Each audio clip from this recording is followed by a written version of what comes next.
السلام علیکم پیارے کسان بھائیوں، آج کی ویڈیو میں ہم بات کریں گے کپاس کی ایک نہایت خطرناک اور پھیلنے والی بیماری کے بارے میں، جسے پتا مرور وائرس یا پھر کاٹن لیف کل وائرس کہا جاتا ہے۔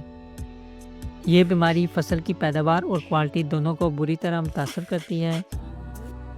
پتا مرور وائرس کی پہچان کی بات کی جائے تو جب یہ وائرس پودے پر اٹیک کرتا ہے تو پودے کے پتے اوپر یا پھر نیچے کی طرف مڑنا شروع ہو جاتے ہیں، پودے کے پتوں کی رگیں پھولنا شروع ہو جاتی ہیں اور پتے کے نیچے ایک چھوٹا سا پتا بنتا ہے جسے ہم انگلش میں لیف انیشن کہتے ہیں، اور پودے کی گروتھ جو ہوتی ہے وہ رک جاتی ہے۔ اس بیماری کا پھیلاؤ کا سب سے بڑا سبب سفید مکھی ہے۔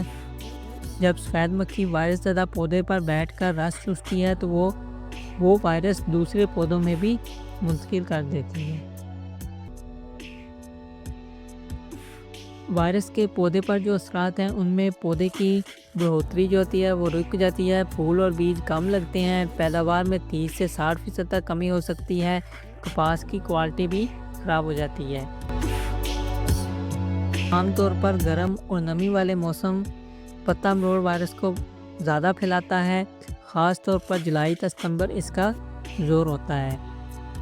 بچاؤ اور کنٹرول: سفید مکھی پر مکمل کنٹرول کریں، مکمل اور بروقت سپرے کریں، خاص طور پر سفید مکھی کے کنٹرول کے لیے بارش کے موسم کے بعد سفارش کردہ اقسام ہی استعمال کریں کپاس کی، اور جو وائرس کے خلاف مزاحمتی ہوں۔ کھیت سے متاثرہ پودے نکال کر تلف کر دیں، کھاد اور پانی متوازن دیں تاکہ پودا صحت مند رہے۔